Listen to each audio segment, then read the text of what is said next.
Bueno, chicos, de útero vamos a empezar primero por el cervix y luego vamos a seguir con lo que es cuerpo uterino. ¿Listo? Patologías del cervix. ¿Qué es lo más importante que debemos saber de las patologías cervicales?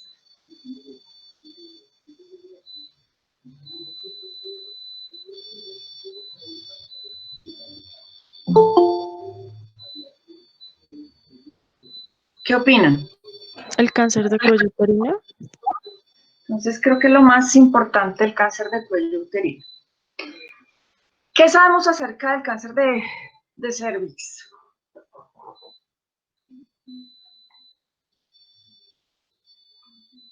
Que su mayor, como pues, forma de producirlo es secundaria a BPH. O sea que el principal factor de riesgo es la infección por virus del papiloma humano. ¿Y del virus del papiloma humano qué sabemos?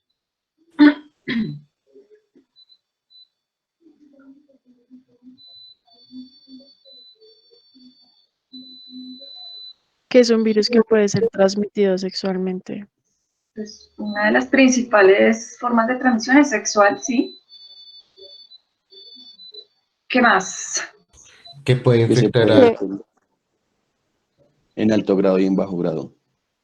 Y que el Entonces, BPH 16 y 18 son los que pueden producir el carcinoma de cuello uterino. entonces, es muy importante conocer la naturaleza del virus. Entonces, el virus del papiloma humano es un virus que tiene más de 100 serotipos. Entonces, se han clasificado en bajo riesgo y alto riesgo.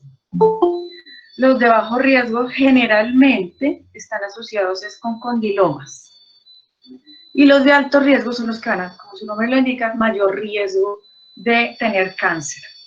Dentro de esos serotipos, los que más vamos a tener en cuenta, 9 y 11, son los de bajo riesgo, los que están relacionados con condilomas.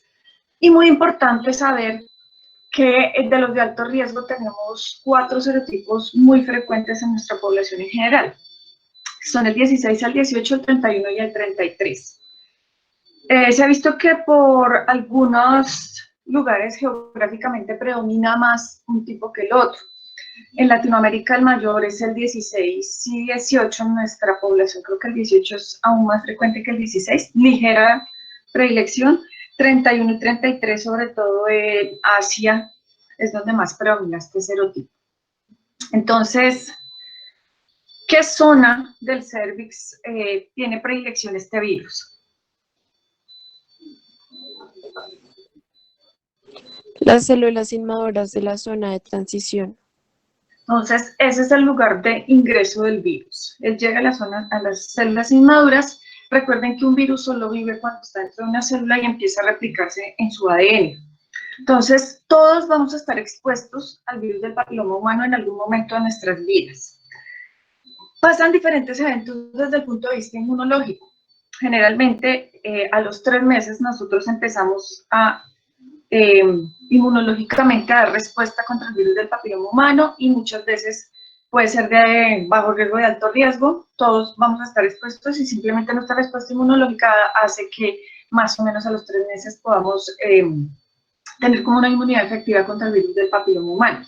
Sin embargo, eso depende de varias cosas. Uno, de nuestro sistema inmunológico, y dos, si existen o no reinfecciones.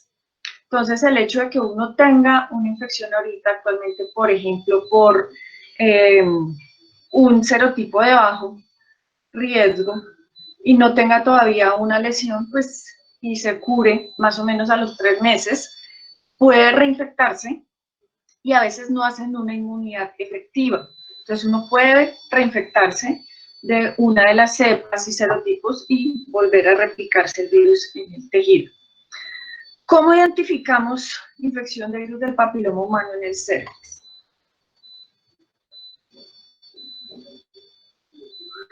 Por la citología.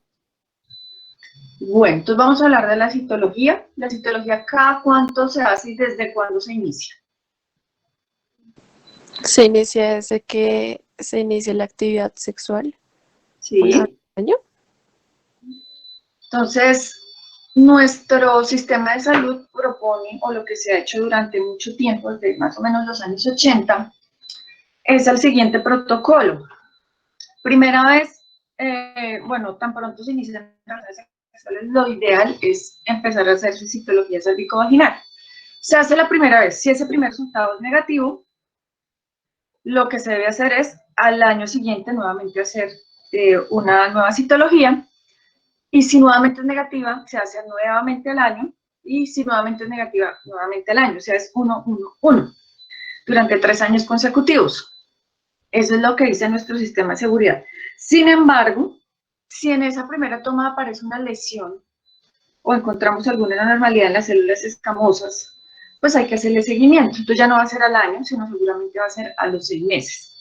Por ejemplo, si sale una lesión de células epiteliales de significado indeterminado, o más conocida como ASCUS, es una lesión que va a producir una atipia en las células exocervicales. Sin embargo, no son de una vez discientes de una infección de virus por papiloma humano o de un cáncer de cervix. Entonces, a esas pacientes generalmente se les hace un seguimiento a los 6 meses.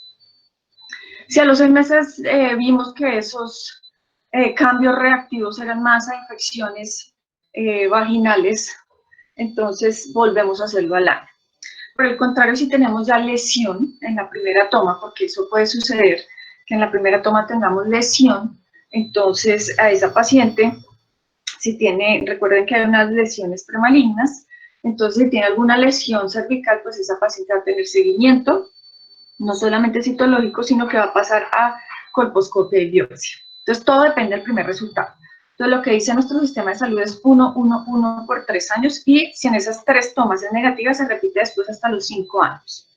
¿Qué es lo que les va a tocar ver a ustedes, que es lo nuevo? Y es que ya contamos con pruebas moleculares. Entonces, lo que se hace es tomar una pequeña muestra del cervix. Aquí les voy a ejemplarizar un poco. Este es un útero. Aquí está el cuerpo, está la cavidad endometrial, este es el cervix. Entonces, lo que van a hacer es que van a tomar una pequeña muestra aquí del cervix y vamos a aislar por prueba molecular si hay o no. Lo primero que vemos es si hay o no virus del papiloma humano, o sea, si tenemos ADN del VPH. Entonces, la respuesta que nos van a dar en ese examen es si tiene o no tiene VPH. Entonces, y si se tiene, la otra respuesta que va a salir es de bajo riesgo o de alto riesgo. Entonces, si la persona no tenía ninguna lesión en citología y tiene un VPH de alto o de bajo riesgo, esa paciente va a ir a seguimiento citológico. Entonces, fíjense que ya han cambiado los esquemas.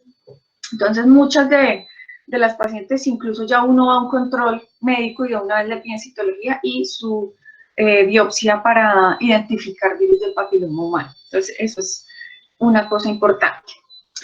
Desde que uno se infecta la primera vez o la primera infección hasta que se produce cáncer de cervix, generalmente pasan, si nuestro sistema inmunológico es competente y lo demás, pasan 7 años. Eso es lo que se ha visto en los grandes estudios, que de infección a producir cáncer se lleva más o menos 7 años. O sea que en esos 7 años nosotros tenemos la forma de hacer seguimiento y poder identificar este tipo de lesiones en estadios avanzados.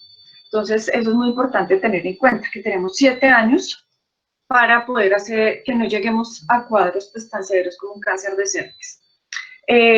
Y pues ahorita con la prueba molecular mucho mejor. Ya lo que hacen a veces ya ni siquiera es que vaya de una vez a citología, sino se hace la muestra. Si sale negativo, entonces hasta dentro de 5 años vuelve a hacerse un control de ADN. Eso es lo nuevo y eso es lo que van a ver ustedes. Sin embargo, en algunas zonas de nuestro país donde no tenemos la posibilidad de tomar muestras para pruebas genéticas o moleculares, se seguirá haciendo el 1-1-1, y pues todo depende del primer resultado.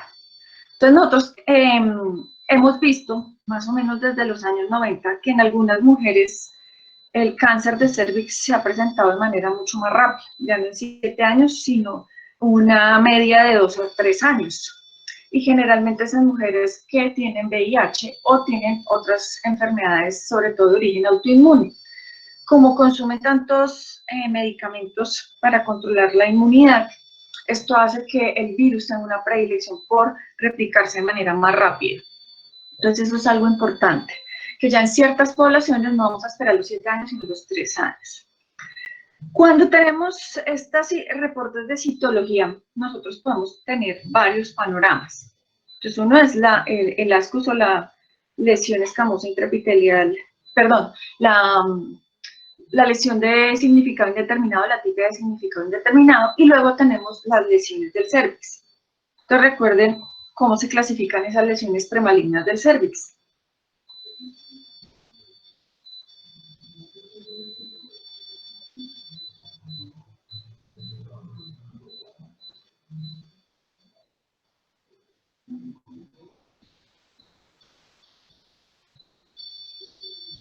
¿No recuerdan cuáles son las lesiones premalignas del cérvix? ¿Cómo se clasifican? Lesión intraepitelial escamosa de bajo grado y de alto grado. Listo.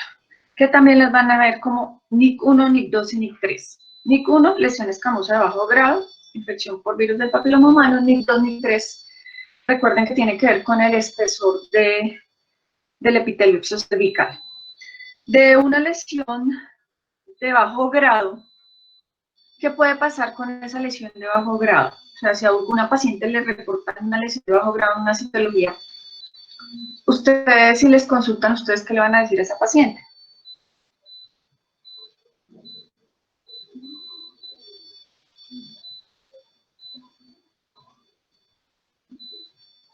Entonces, una amiga de ustedes les dice, mire lo que me salió en una citología, me salió una lesión intraepitelial de bajo grado. Claro, me asusto, eso es un cáncer, se me va a volver un cáncer. ¿Ustedes qué le dirían a su amiga?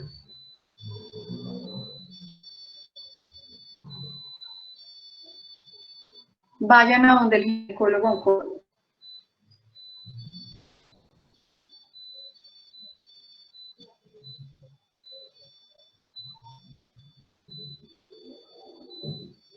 O la mandan a colposcopio de biopsia.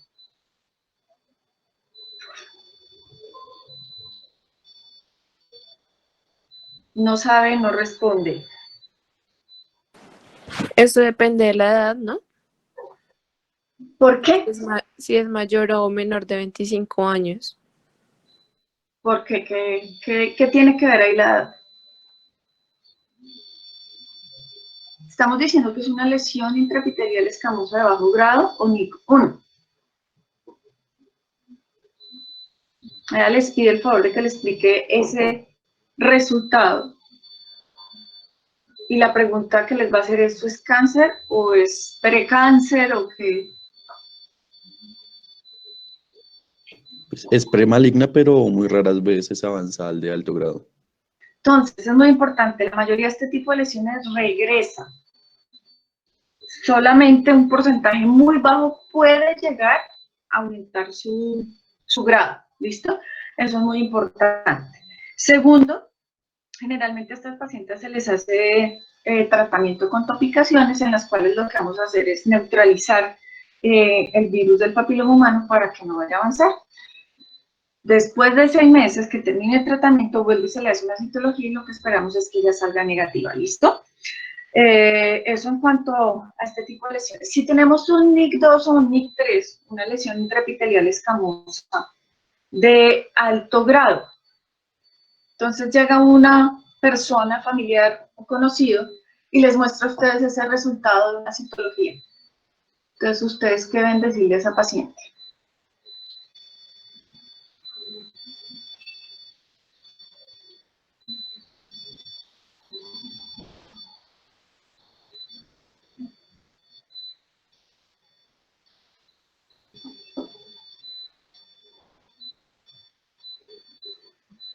¿Ni idea?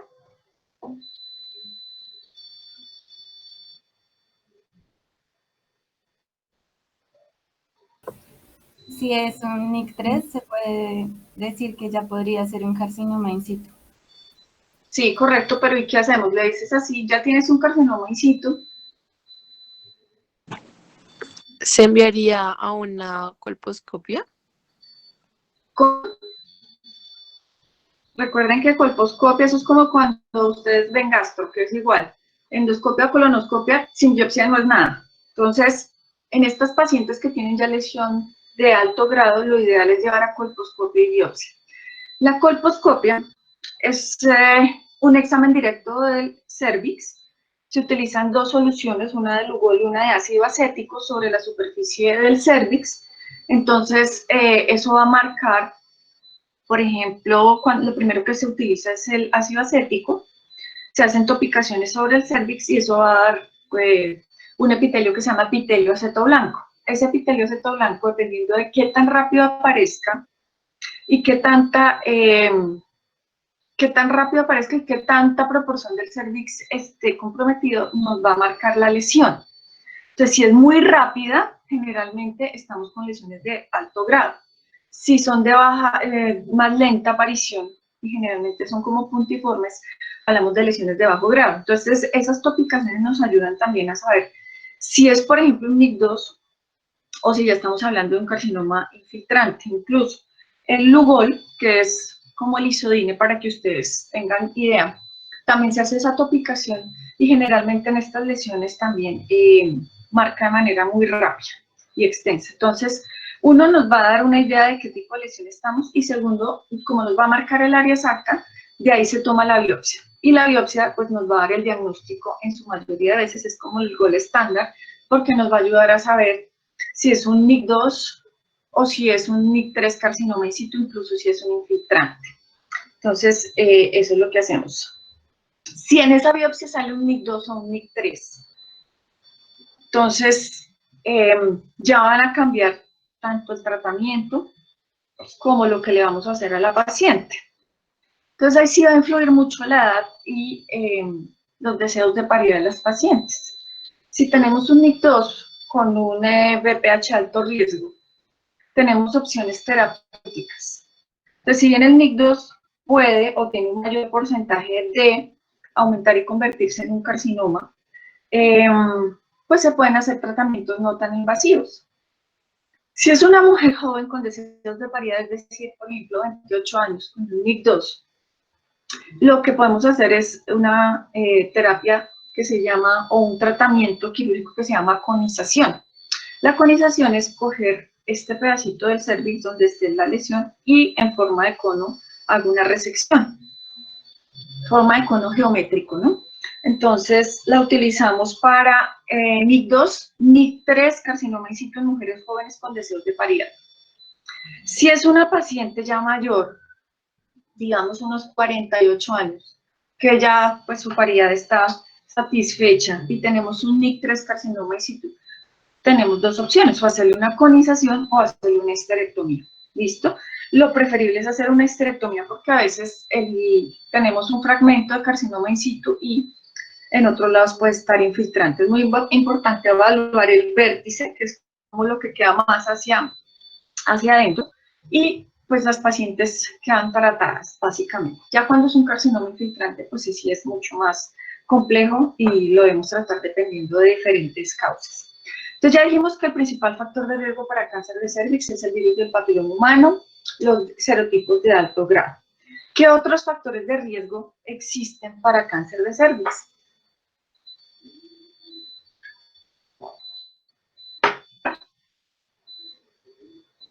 Promiscuidad de la paciente y de la pareja sexual.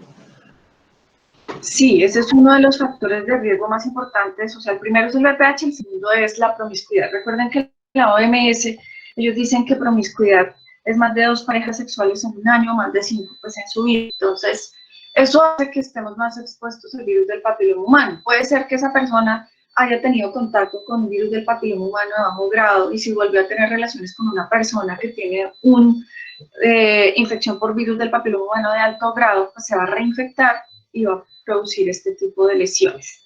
Entonces, eso es muy importante. Generalmente, acuérdense que estas infecciones por virus del papiloma humano son asintomáticas. Entonces, la segunda consideración importante es la promiscuidad, y cuando ustedes están rotando por ginecología se van a dar cuenta que una de las preguntas más importantes, uno, es el inicio de relaciones sexuales tempranas, porque entre más temprano inician relaciones, más exposición van a tener contra el virus del papiloma humano. Y el número de compañeros sexuales que se tienen. Yo les digo que siempre se acuerden que uno cuando decide tener una relación sexual con alguien, cuando se acuesta con alguien, se está acostando con todo su pasado. Entonces, eso es importante que lo tengan en cuenta porque pues, eso va a ser un factor de riesgo para este tipo de lesiones. ¿Tabaco o alcohol tiene alguna relación?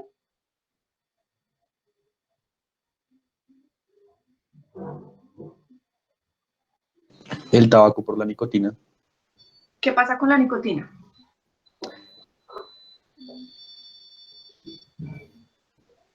¿Va a ejercer un efecto directo sobre la célula?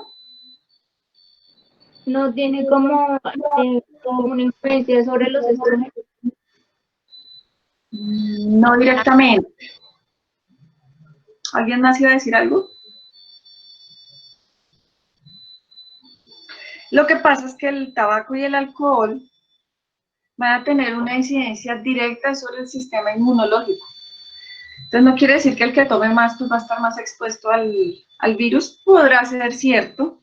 El que fume más pues va a estar más expuesto, va a tener más relaciones pues de riesgo, pues puede ser un factor asociado, pero lo que pasa directamente es que va a alterar nuestro sistema inmunológico y va a hacer que mucho más fácil no haya una respuesta. Recuerden que el cigarrillo y el alcohol son sustancias tóxicas que van a tener relación directa sobre el sistema inmunológico, no sobre las células epiteliales escamosas, sino sobre nuestro sistema inmunológico. Entonces, personas que fuman más o que tomen más licor, pues van a tener una respuesta inmunológica más débil frente a este virus. ¿Algún otro factor de riesgo?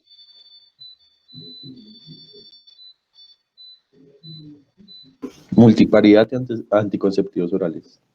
La multiparidad, sí, porque vamos a estar más expuestos al virus del papiloma humano. Los anticonceptivos orales, digamos que directamente sobre la célula tampoco, sino sobre los comportamientos biológicos más bien de la persona, porque como usted está tranquilo que supuestamente no va a tener riesgos de embarazo, que es que lo que más pensamos es en embarazo más no en las enfermedades de transmisión sexual, entonces va a hacer que sea mucho más fácil de adquirir el virus, ¿no?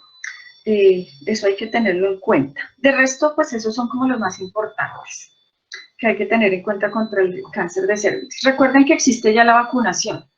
La vacunación hay tetravalente y hexavalente. ¿Qué quiere decir eso? Como hay tantos serotipos, hay unas que incluyen tantos serotipos y otras otros. Entonces, la vacunación contra el virus del papiloma humano, que ha tenido mucha controversia en los últimos años, claro que ya en estos dos últimos no, y era que producía unas lesiones neuronales, que tenía, como todas las vacunas ya decían que el autismo y que otras cosas, pues hicieron estudios multicéntricos, o sea, en varias partes del mundo, y no arrojaron una evidencia real de que producieran este tipo de alteraciones. Todas las vacunas van a tener efectos adversos, todas.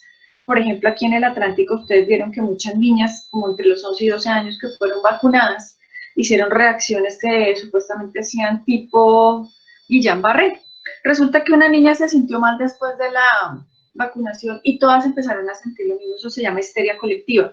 Entonces, como asociaron la vacunación al cuadro clínico que presentaba la chica, entonces todas empezaron a presentar lo mismo.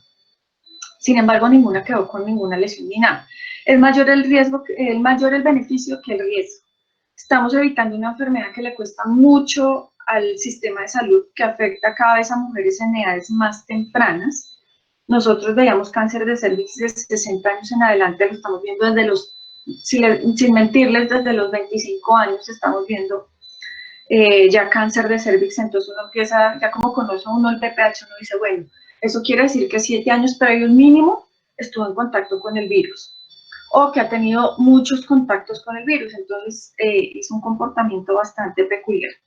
Entonces la vacuna se inicia desde los 9 años, no estoy segura si son 2 o 3 dosis, ahí sí me excusan que no me sé exactamente el esquema de vacunación, pero eso pues va a hacer que estemos menos expuestas a los serotipos y no vayamos a desarrollar cáncer. Entonces, pues la idea es que empiecen las niñas desde los 9 años. ¿Qué se hizo tan pronto salió la vacuna?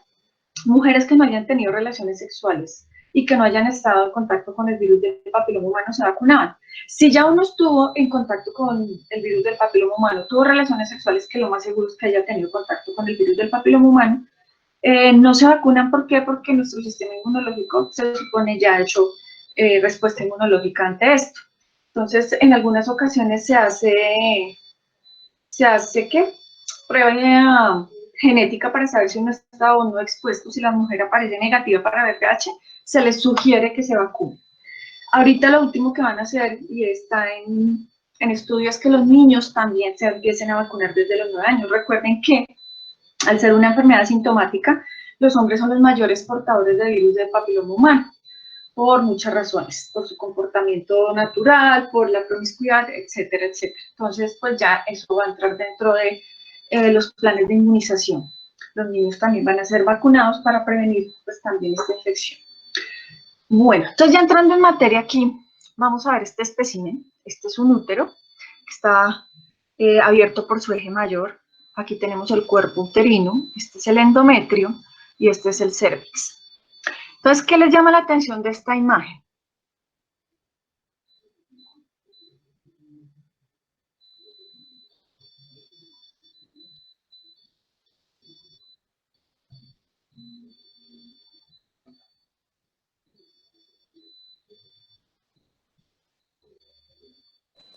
Que hay una lesión como una masa grisácea en el cervix. Hacia el cuerpo. Bueno, entonces, ustedes van a ver acá esta lesión que ustedes ven blanca grisácea, que empieza acá y ustedes ven que se va metiendo, incluso se va yendo hacia adentro del cervix.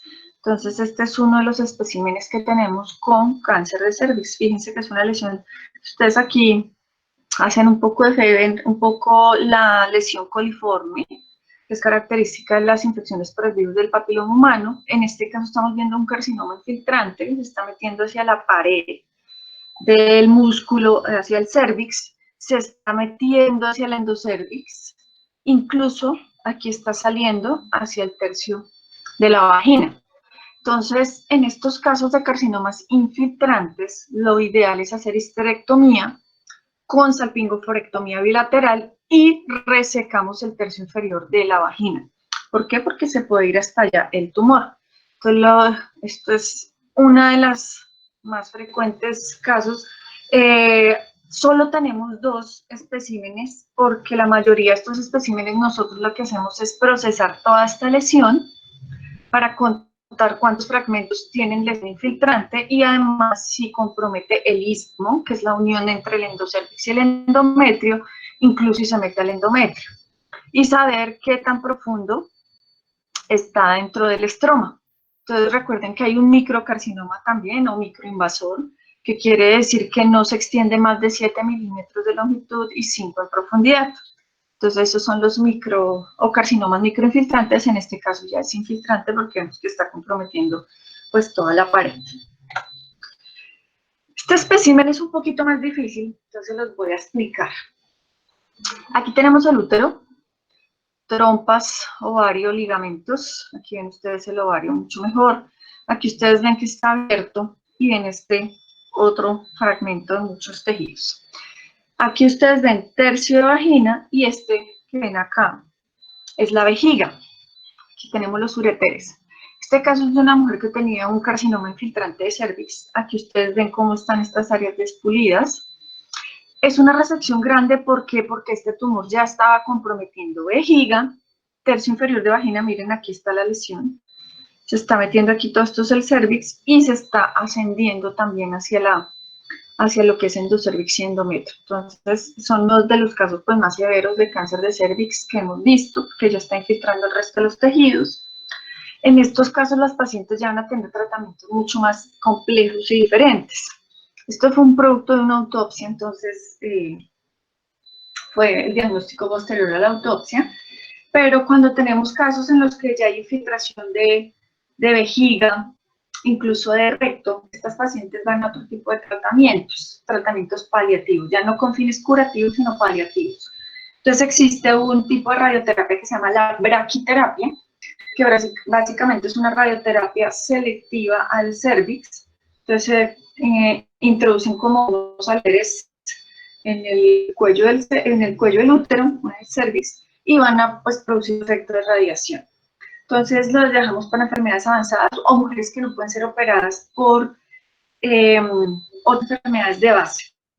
Entonces se utiliza la radioterapia como este método. Mujeres que ya son muy mayores, de 70 años, que tienen, por ejemplo, EPOC, enfermedad cardíaca, que llevarlas a un procedimiento quirúrgico pues es más riesgoso que darles radioterapia.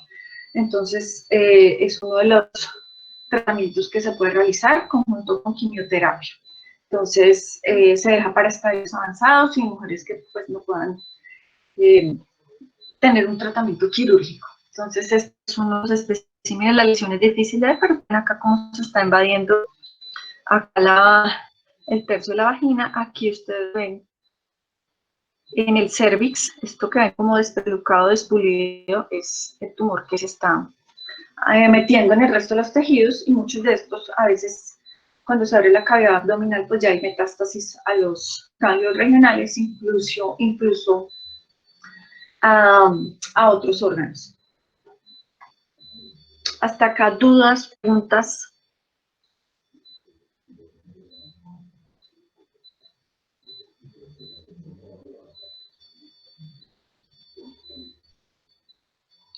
¿Cuáles serán las manifestaciones clínicas de un cáncer como estos dos?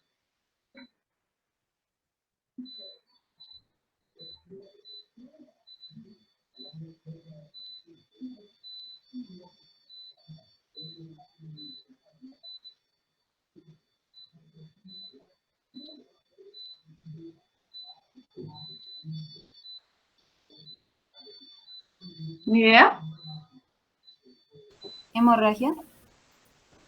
Entonces, algo muy importante es las hemorragias uterinas anormales, y sobre todo en mujeres perimenopáusicas, como vamos a ver acá, es muy importante. Pero si son mujeres jóvenes,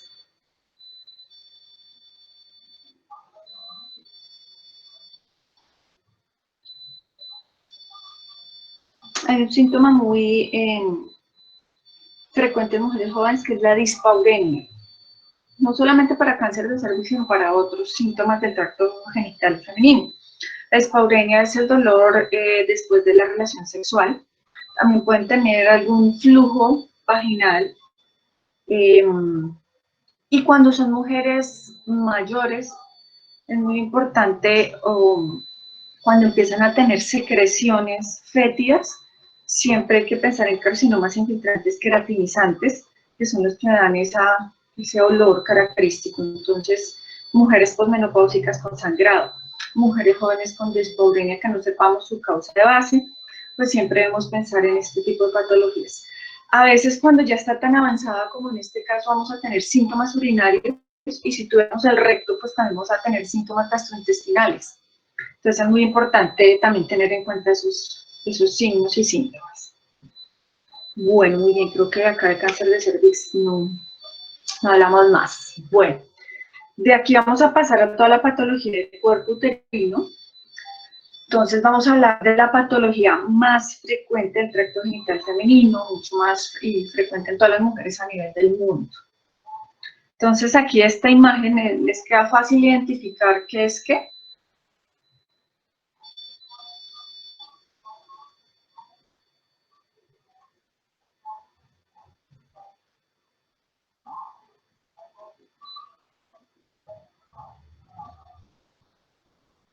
Es un poco difícil en este cine. Bueno, este es el cuerpo uterino y aunque no lo crean, este es el cervix.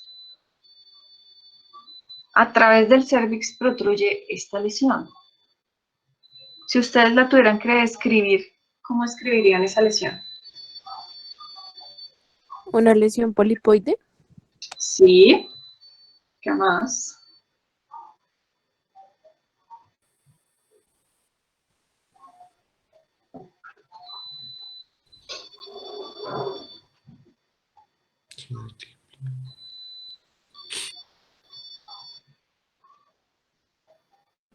Una lesión polipoide grisácea, grande y bien delimitada, Sí. que protruye hacia la... no sé, Listo. Que aparenta ser sólida, quística. sólida. ¿En qué pensarían en este tipo de lesión?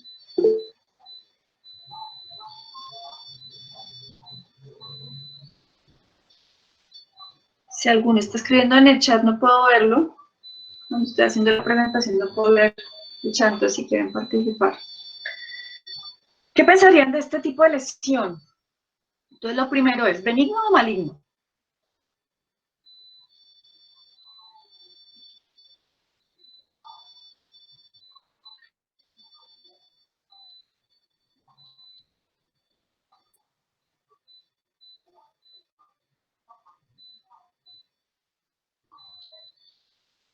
¿Puede Bueno, ser benigno? pues por las características que nombramos anteriormente, pues lo más frecuente es que sea benigno. Una característica importante es que está bien delimitada. Si ustedes se fijan aquí, en esta parte interior de esa lesión, pues que se ve sólida, dura si la llegáramos a palpar, y forma estos remolinos. Eso es característico de los leiomiomas. Entonces, recordemos que los leiomiomas son los tumores benignos más frecuentes del tracto genital femenino. Es una condición que todas vamos a tener en algún momento de la vida. Eso es importante, pues, saberlo. Lo que se ha encontrado a lo largo de nuestra historia como seres humanos, pues que todas las mujeres empezaron a hacer estudios y hemos heredado una mutación que va a hacer que tengamos en algún momento de la vida un leiomioma. ¿Qué nos hemos dado cuenta de los leiomiomas? Que generalmente en mujeres jóvenes, antes de la pubertad no se presentan y después de la menopausia no aparecen y disminuyen su tamaño los que están. Entonces es una de las patologías femeninas mucho más frecuentes, es la principal causa de histerectomías en mujeres mayores por enfermedad de Nick. Perdónenme, me devuelvo un momentico para que ustedes vean acá que en esta misma patología de cervix, aquí tenemos un nódulo bien delimitado también de superficie remolinada, y esto es una característica importante, que sea bien delimitado. La característica de ser arremolinado es muy importante en este tipo de especímenes. Entonces, aquí en esta, pues también ven uno más bien blanquecino, la mayoría son así blanquecinos in vivo, porque son de superficie remolinada, son blanquecinos. Cuando ya están fijados al formol sí se ven un poco más, perdónenme que aquí me quedan un poquito en desorden. Generalmente son múltiples, van a causar deformidad tanto interna como externa. Miren aquí la cavidad endometrial está deformada y pues por fuera también está deformada. Aquí está el cérvix. Generalmente son múltiples, son blanquecinas, arremolinadas, bien delimitadas. Algunas pueden tener algunos cambios que pueden ser normales, una degeneración roja, que pueden tener focos de necrosis, se pueden infartar, se pueden calcificar, y anatómicamente o morfológicamente tienen una clasificación. ¿La conocen? ¿Saben cuál es?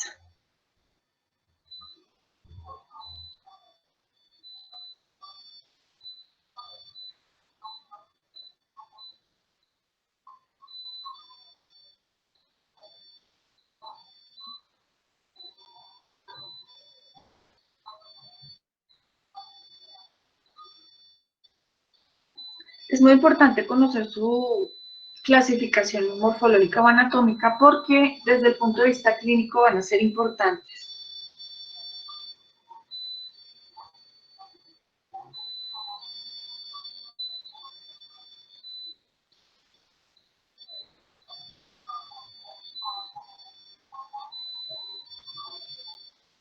Atípica celular y metastasitante.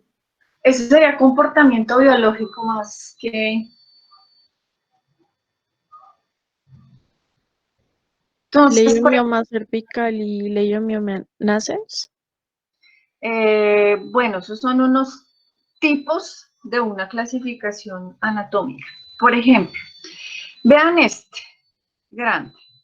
Si este es el útero, si ustedes se fijan, la mayoría de la masa está hacia dónde crece más.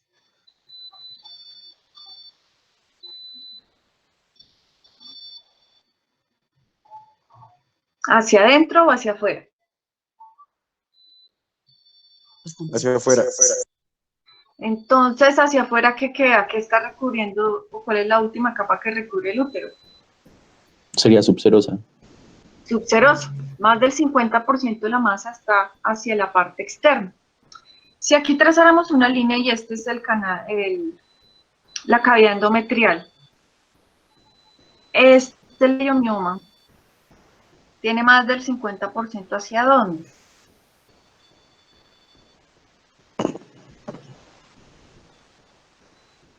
Si esta es la mucosa del endometrio, entonces se van a llamar submucosos.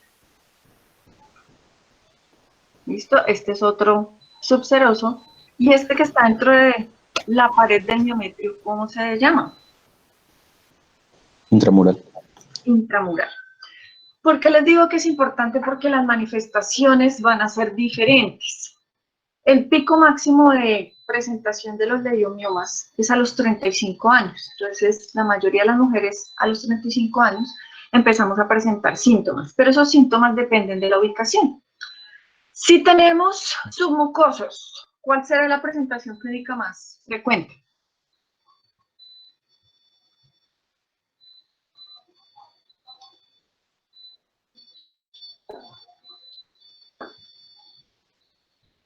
Sangrado.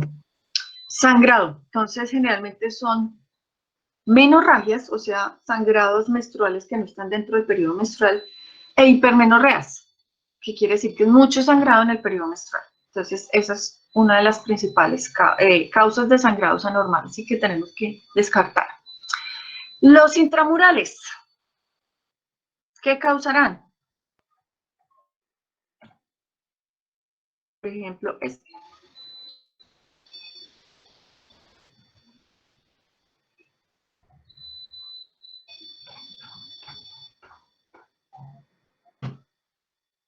O este. Su principal manifestación clínica, ¿cuál será?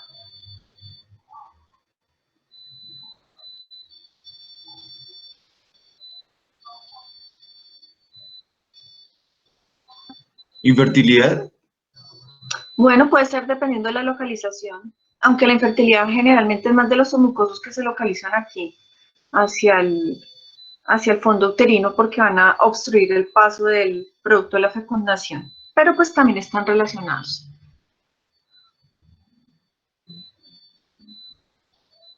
Generalmente estos causan dolor, mucho dolor, sobre todo cuando estamos cercanos al periodo menstrual. ¿Y estos subserosos qué causarán?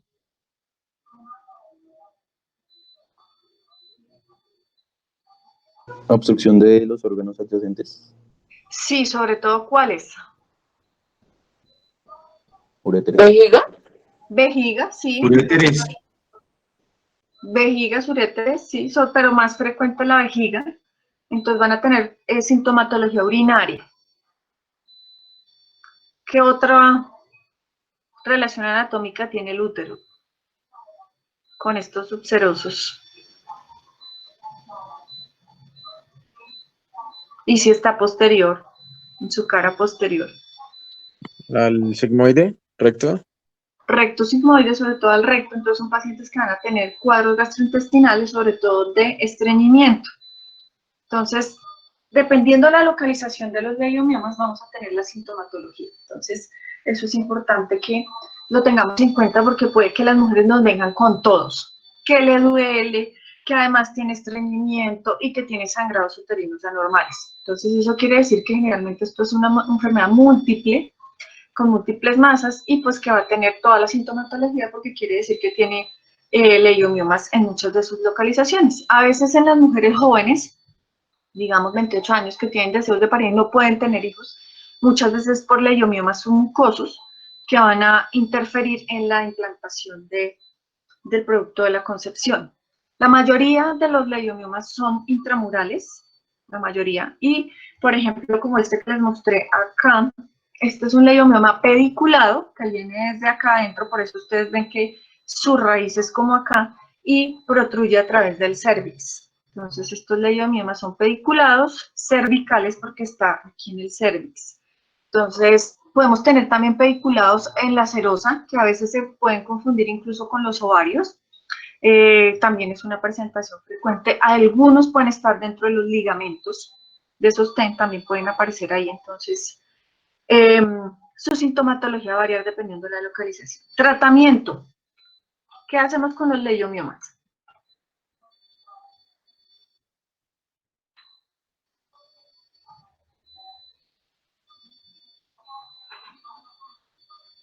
¿Tratamiento quirúrgico? ¿Qué tipo de tratamiento quirúrgico? ¿Histerectomía? Si es una paciente de 28 años que tiene un leiomioma submucoso de 1 centímetro y tiene deseos de paridad, ¿qué le propones tú?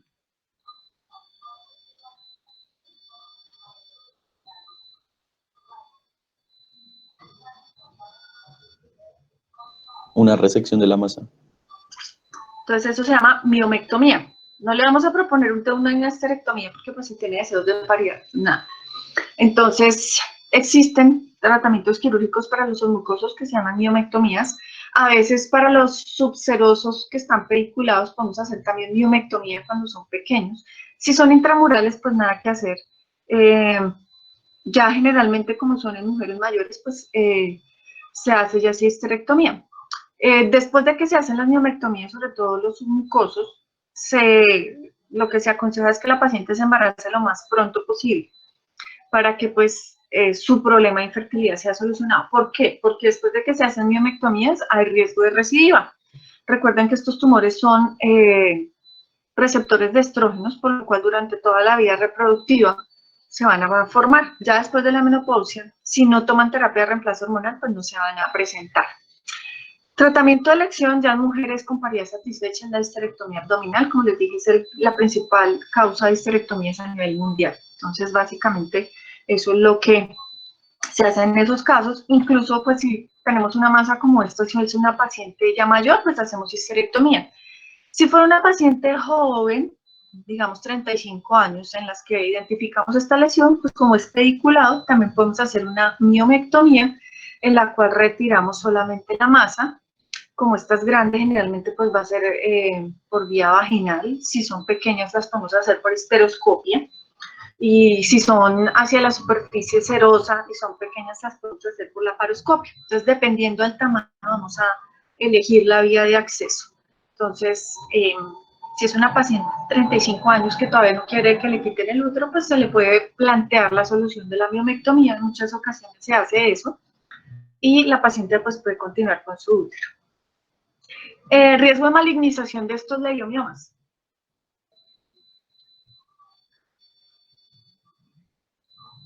No tiene riesgo de malignidad. No, muy bien, eso es importante. Hay un leiomioma que se llama leiomioma típico y hay uno que se llama celular. Estos son muy raros, no tienen que ver con leiomiosarcoma, simplemente es un comportamiento biológico diferente, pero pues no tienen que ver con nada con tumores malignos. ¿Listo? Bueno, vamos a ir a su contraparte. Entonces, ¿qué les llama la atención de estas lesiones?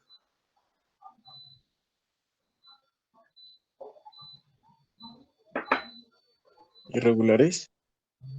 Bueno, son irregulares.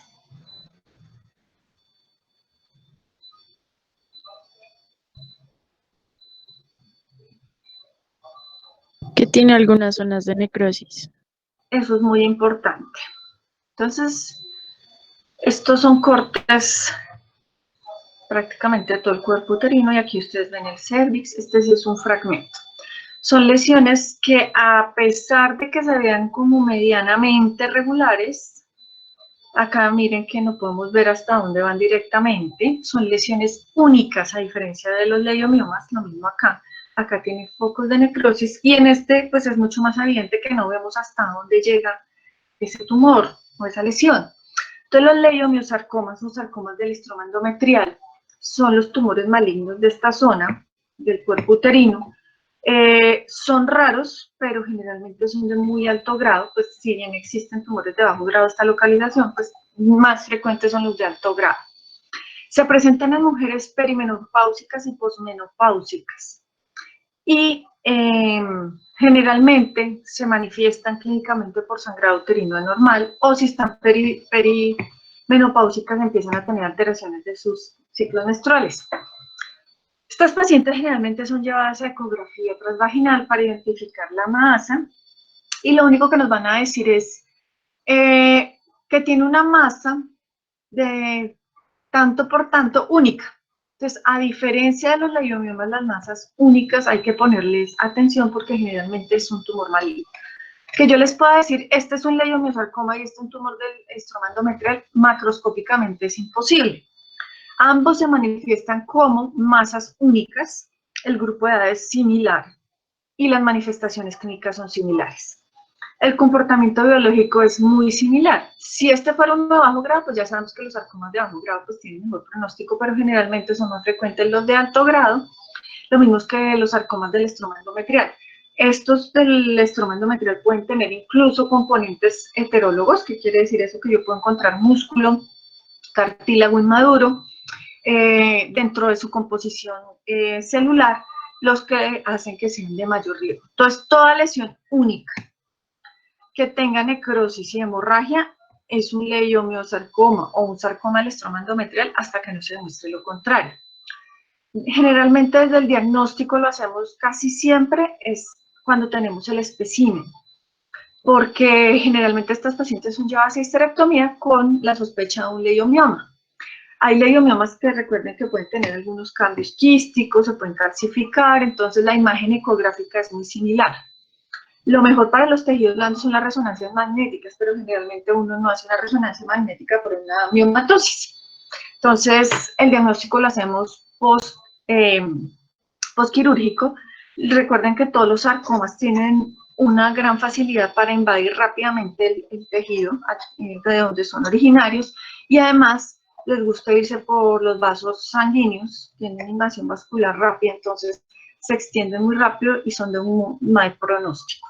Entonces, para que no olviden estas imágenes, y recuerden que solamente las diferenciamos desde el punto de vista histológico.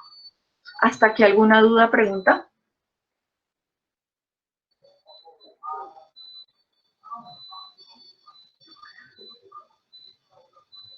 Bueno, perdonan que se me desordenaron un poco las imágenes. Para finalizar, vamos a hablar de patología endometrial. Y dentro del endometrial tenemos que hablar de lesiones premalignas y malignas del endometrio. No nos vamos a detener en lo benigno. Generalmente esto lo vemos más desde el punto de vista clínico, si acaso los pólipos endometriales, que van a tener una importancia básicamente para hacer diagnóstico diferencial. Toda lesión que salga de endometrio pues debe ser llevada a patología y debe ser estudiada. Entonces, lesiones premalignas del endometrio. ¿Qué sabemos de eso?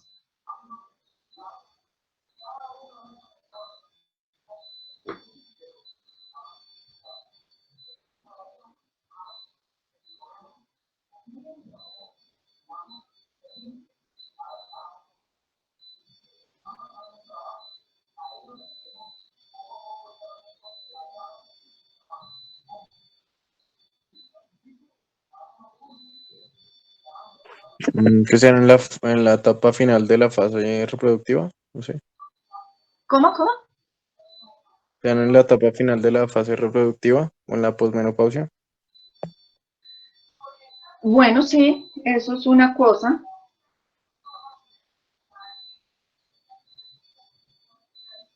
¿Y qué más? Por hiperplasia endometrial.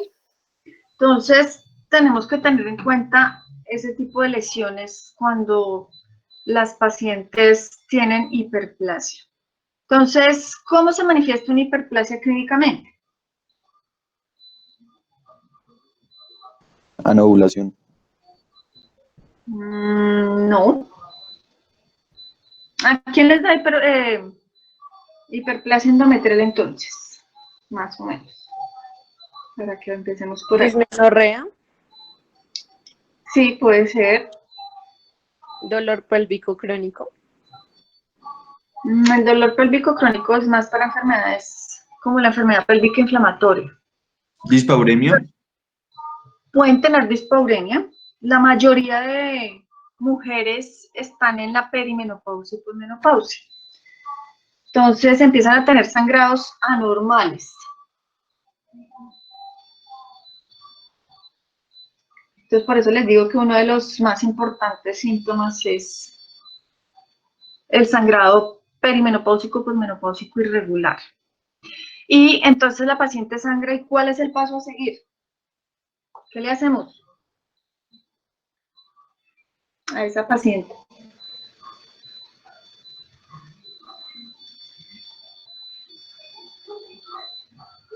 Biopsia. Antes de la biopsia, ¿cómo sabemos si tiene hiperplasia o no? ¿Ecografía? Una ecografía transvaginal.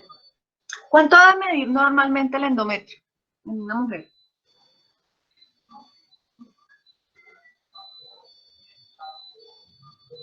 ¿Corchados?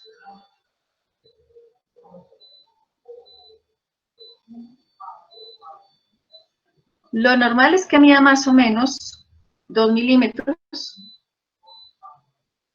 aproximadamente. Entonces, todo el máximo 5 milímetros. Todo lo que mida más de 5 milímetros es una sospecha de hiperplasia. Entonces, en estas mujeres perimenopáusicas, posmenopáusicas, que tienen sangrados anormales y que en la ecografía dicen que tienen un engrosamiento endometrial, deben ser llevadas a biopsia. ¿Cómo obtenemos ese material?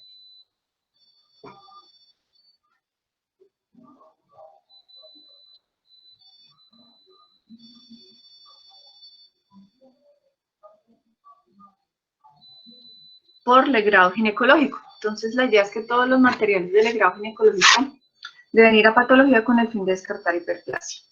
¿Cómo se clasifica la hiperplasia y qué importancia tiene?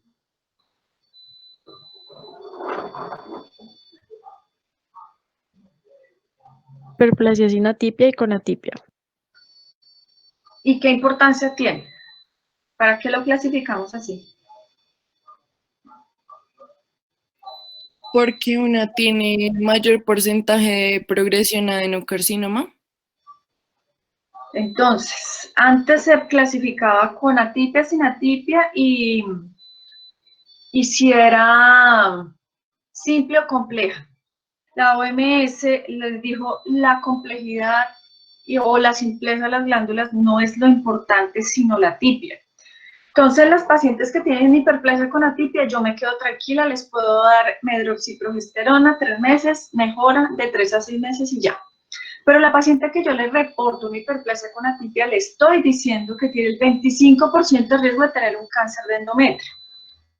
Entonces, eso es lo importante de las hiperplasias. Entonces, ustedes tienen que saber cuánto es lo normal del grosor del endometrio y pues que si a ustedes alguna vez les muestran una biopsia de endometrio que dice hiperplasia con atipia, usted le puede decir a la paciente, ojo, vaya donde su ginecólogo porque esto es un factor de riesgo para cáncer de endometrio. Mientras que a la otra paciente, si ustedes le dicen es hiperplasia sin atipia, lo que van a hacer es un tratamiento mucho más conservador.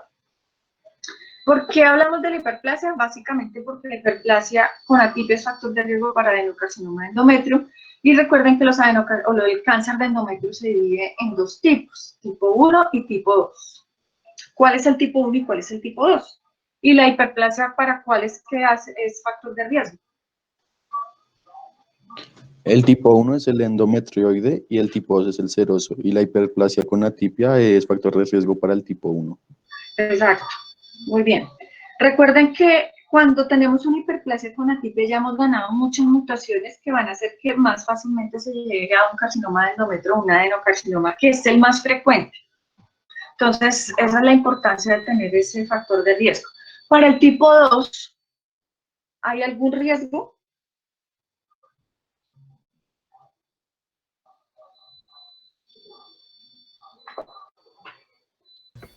Atrofia endometrial. Entonces, a diferencia de la anterior, es atrofia. Entonces, en esas pacientes no vamos a ver engrosamiento endometrial. Lo que se ha visto es que esas pacientes van a tener, por el contrario, un endometrio atrófico. ¿Por qué? Porque la anomalía genética no está en ese crecimiento del endometrio, sino que entonces los tipo 1 son de mejor pronóstico y los de tipo 2 son de más mal pronóstico, o sea, bajo grado y alto grado. ¿Listo? Entonces es muy importante las hiperplasias endometriales. El cáncer de endometrio tiene factores de riesgo, entonces ya dijimos, para el tipo 1, básicamente las hiperplasias con atipia, para el tipo 2, pues la atrofia básicamente. En el tipo 2 se presentan mujeres de edades más mayores, mientras que el endometrioide más en mujeres entre 45 y 55 años, mientras que el tipo 2 o de alto grado es en mujeres mayores, estamos hablando casi de los 70 años. ¿Qué otros factores de riesgo hay para cáncer de endometrio?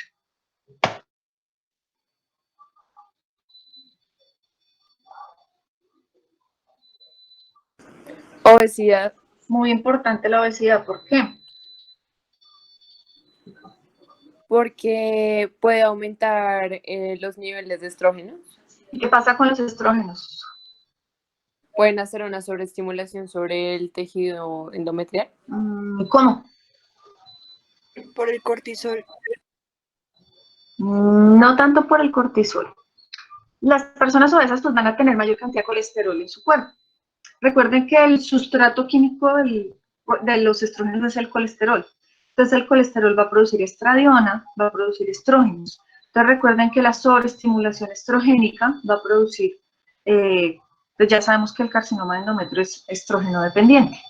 Entonces eso es lo que pasa en las personas obesas. La nulipariedad también, la menarquía temprana, hablamos de antes de los 11 años, y la menopausia tardía son estados hiperestrogénicos que están relacionados con el cáncer de endometrio. Hay otro factor de riesgo muy importante y que hay que tener en cuenta, sobre todo en pacientes que han tenido otras neoplasias malignas. ¿Saben cuál?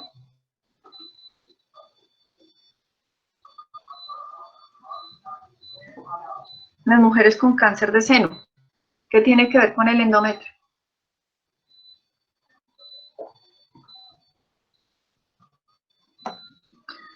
Las mujeres con cáncer de seno les dan una quimioterapia oral que se llama el tamoxifeno. El tamoxifeno está relacionado con cáncer de endometrio. Entonces, las mujeres que tienen cáncer de seno generalmente les hacen histerectomía porque si no van a tener riesgo de tener cáncer de endometrio. Macroscópicamente el cáncer de endometrio es una presentación como variada. Ustedes ven, esto es un útero pequeño de una mujer ya mayor. Y ustedes ven aquí este engrosamiento. Entonces puede ser tan sutil como esto, que parece como un pólipo. Por eso es que todos los pólipos se deben retirar. Entonces, simplemente vemos este tipo de lesiones que solamente ve uno como en un engrosamiento, como una lesión ahí un poco más superficial. Sin embargo, ustedes cuando están rotando por ginecología oncológica, cuando estamos con cánceres endometriales, nos van a mandar como biopsia de congelación a patología todo el útero. Ustedes van a decir, pero ¿por qué si ya sabemos que es un adenocarcinoma?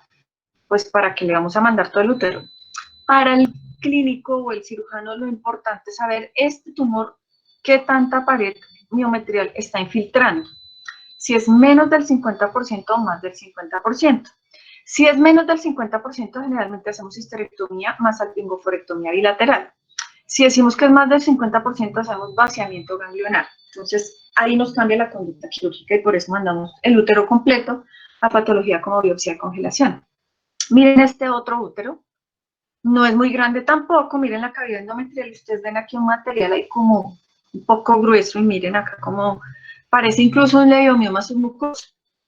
Entonces, este tipo de lesiones que nos muestran, si lo tomáramos por ecografía, esto mide más de 5 milímetros y tenemos este contenido, generalmente son adenocarcinomas de endometrio. La mayoría o el 80% de los adenocarcinomas tipo 1 o de bajo grado son endometrioides.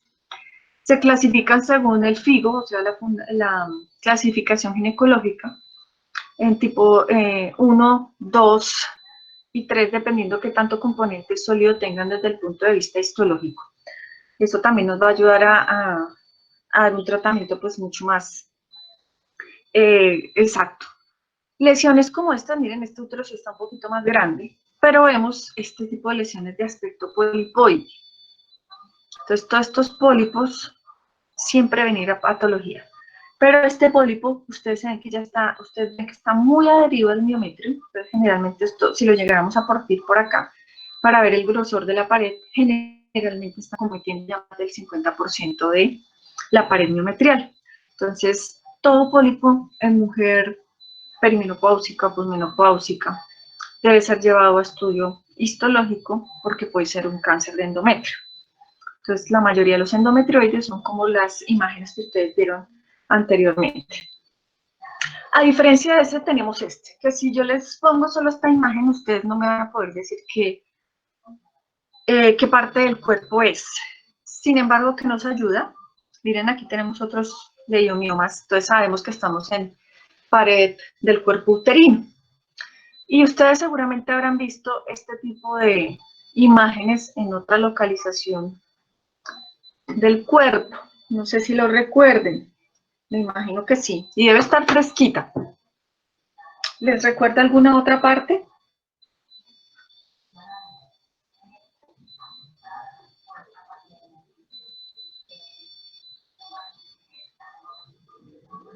¿Les recuerda otro tipo de cáncer?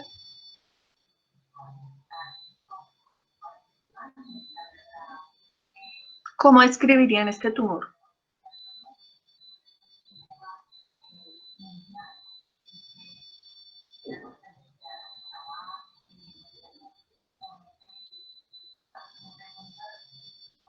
Bueno, si yo les digo que siempre se acuerden del ovario. ¿Cuál es el tumor maligno más frecuente del ovario? En mujeres mayores.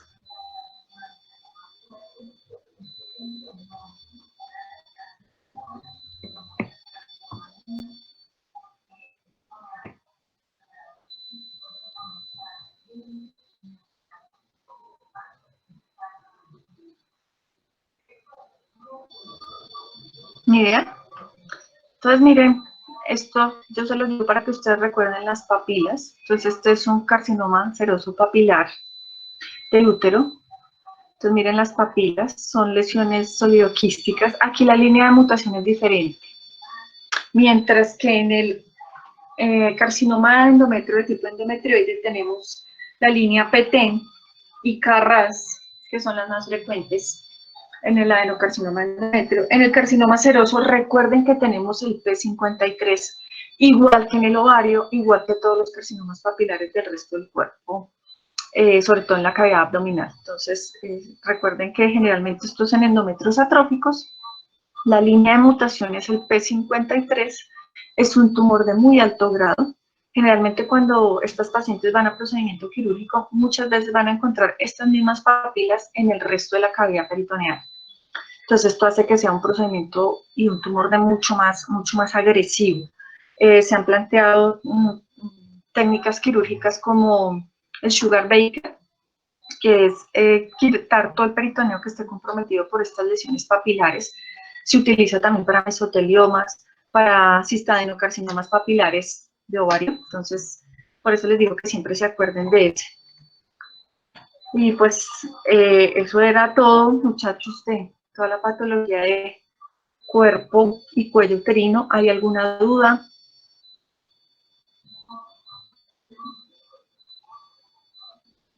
Doctora, el último espécimen, ¿se puede decir de que es una masa de aspecto fúngico? ¿De aspecto fúngico? Sí. Más papilar. Ah, ok, vale. Gracias. Pero pues digamos que en cierta manera pues sí lo tiene, pero si tú lo vas a describir es más papilar.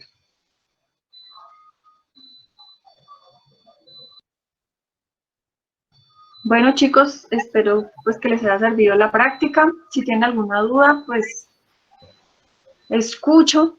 Si no, espero que hayan aprovechado la práctica.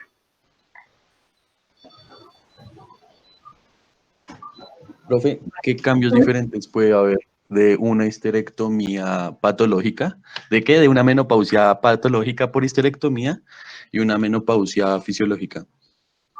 Generalmente la edad son edades más tempranas. Como les digo, en nuestra población en general la menopausia es más o menos a los 55 años. Entonces, cuando hablamos de menopausias patológicas, quiere decir que se está presentando antes de la edad de la menopausia, 50 Generalmente son problemas hormonales, a nivel, pues incluso de hipófisis, también de ovario.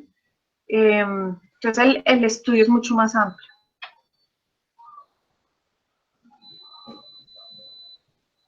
Gracias, profe. ¿Listo? Doctora, Sí. ¿qué contradicciones, contraindicaciones hay para hacer una histerectomía? Pues básicamente son más clínicas. El anestesiólogo pues es el que define desde el punto de vista si la paciente tiene alguna patología de base, respiratoria, pulmonar, que pues le restringen la histerectomía abdominal. Si estamos hablando de cáncer y vamos a hacer histerectomía, recuerden que tenemos que tener qué tan amplio o qué tan avanzada esté la enfermedad, y muchas veces cuando ingresan al acto quirúrgico y encuentran algo que se llama un abdomen congelado o pelvis congelada, pues no se opera. ¿Qué quiere decir eso? Que es todo un bloque de tumor.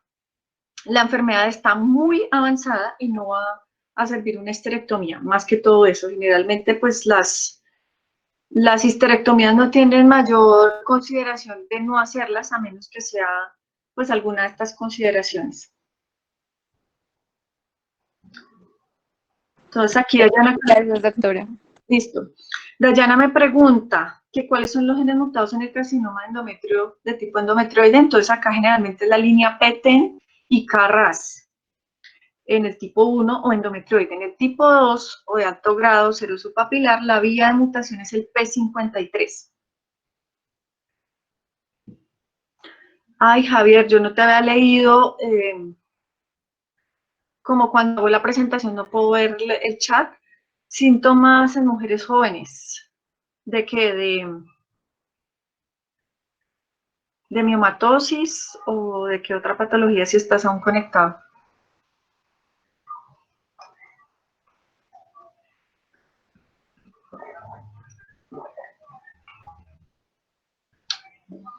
Bueno, entonces chicos, ha sido un placer, espero que les vaya muy bien en sus clases. Cualquier duda me pueden escribir al correo. Chao. Gracias, profe. Gracias, Chao. doctora. Gracias, profe. Gracias, profe.